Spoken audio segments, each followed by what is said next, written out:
मैंने आज बताया डेफिशिएंट डिमांड।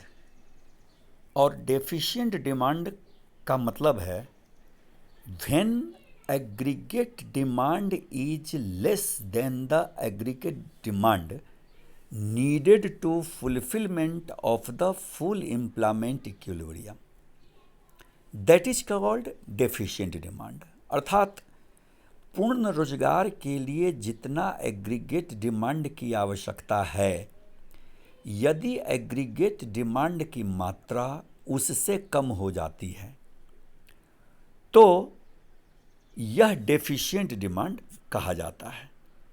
अर्थात एग्रीगेट डिमांड और एग्रीगेट सप्लाई का intersection point level of full employment equilibrium कहलाता है।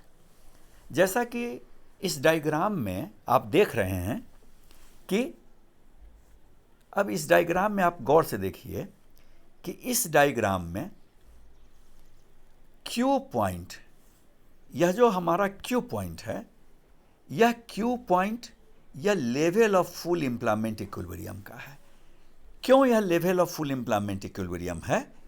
क्योंकि क्यू पॉइंट पे एग्रीगेट सप्लाई और यह एग्रीगेट डिमांड दोनों एक दूसरे को क्यू बिंदु पर इंटरसेक्ट करता है, जहां level of full employment O Y, यह O Y level of full employment का इंडिकेशन है।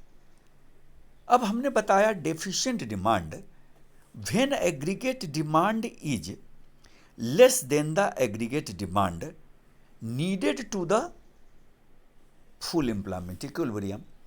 अब यदि एग्रीगेट डिमांड एडी से कम है, अर्थात वह एडी से नीचे हो गया, जो यहां हमने एडी डैश डायग्राम में हमने दिखाया, फलतः नया इक्विलिब्रियम इस Q1 बिंदु पर पड़ता है।